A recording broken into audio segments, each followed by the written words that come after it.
प्रश्न क्रमांक 1 9236 संजय खोडके. प्रश्न क्रमांक 9236.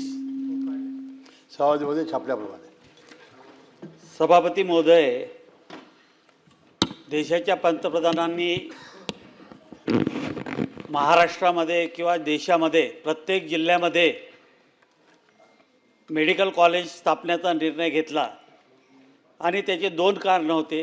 एक तर डॉक्टर्स जे कमी आहे ते डॉक्टर्स मोठ्या प्रमाणात निर्माण झाले पाहिजे आणि त्याचबरोबर त्या जिल्ह्याच्या आरोग्य सुविधेमध्ये मोठ्या प्रमाणात वाढ व्हायला पाहिजे, जे की दवाखाने नसल्यामुळं त्याची वाढ झाली पाहिजे. याच्यासाठी अमरावतीला मेडिकल कॉलेजची जी स्थापना झाली त्या मेडिकल कॉलेजची जागा अमरावती शहरापासून जवळपास 12 किलोमीटर दूर असल्यामुळे आमची सातत्यानं मागणी होती की ती जागा बदलून अमरावती शहरामध्ये बरेचसे पर्याय होते, त्या पर्यायी जागा तिथं निवडावी आणि ते करत असताना ती जागा बदलल्या गेली नाही. बरेच आम्ही प्रयत्न केले, परंतु माझी या निमित्तानं जे आपलं मॅनेजमेंट आहे कदाचित तो एखाद्या वेळेस निर्णय वरिष्ठ लोकांनी घेतला असेल, परंतु आयुक्त असतील, सचिव असतील यांनी तिथं लिहायला पाहिजे की ही जागा एवढ्या दूर गेल्यानंतर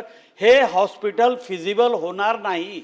ही मागणी आम्ही सातत्यानं करत आहे. त्यानंतर मग सभापती महोदय, आत्ता वर्ल्ड बँकेची जी टीम आली होती त्याला फायनान्स देण्यासाठी, त्याच्या सर्चमध्ये ही जी जागा अलॉट केली होती ती जागा फॉरेस्ट निघाली, आयडेंटिफाय फॉरेस्ट निघाली.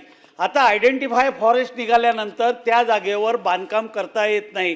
त्यानंतर सुद्धा आम्ही मागणी केली की आता तरी ती जागा बदलावी, 4 पर्याय दिले.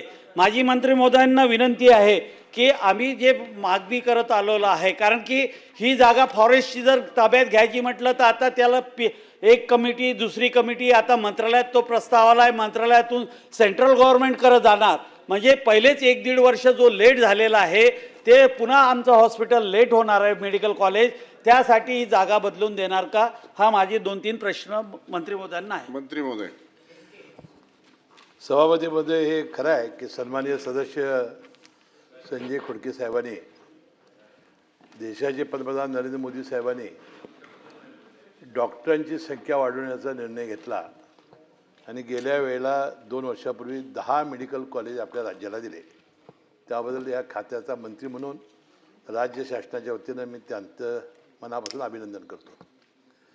आता सन्मान्य सदस्यांनी अमरावतीच्या शासकीय वैद्यकीय महाविद्यालयाबाबत जो प्रश्न विचारलेला आहे, आता त्यामध्ये 14/7/2023 रोजी शासन निर्णयाप्रमाणे त्यावेळेचे तत्कालीन उपमुख्यमंत्री आणि सध्याचे मुख्यमंत्री यांच्या अध्यक्षतेखाली एक उपसमिती नेमलेली होती आणि त्यांनी त्या समितीने सदर अलियाबाद जिल्हा अमरावती येथील गट नंबर 901 मधील 11.29 हेक्टर जमिनीची निवड केली.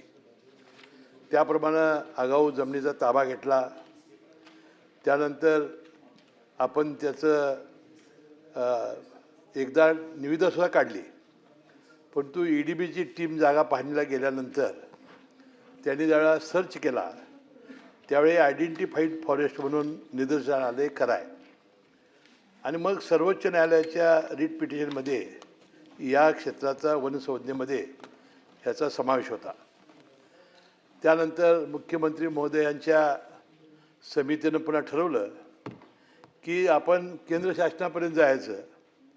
त्यांनी आढाव्यामध्ये असा निर्णय घेतला की वन विभागाच्या परिवेश पोर्टलवर 10/7/2026 रोजी त्यांनी ही जमीन मिळावी असं आपण त्यांना मागणी केली आणि मुख्य वनरक्षक यांच्याकडे मंजुरीसाठी प्रस्तावित सदर प्रस्ताव वन विभाग मंत्रालय यांच्या मंजुरीनंतर केंद्र शासनाच्या मंजुरीकडं लवकरात लवकर पाठवण्याचा आता पाठपुरावा सुरू आहे.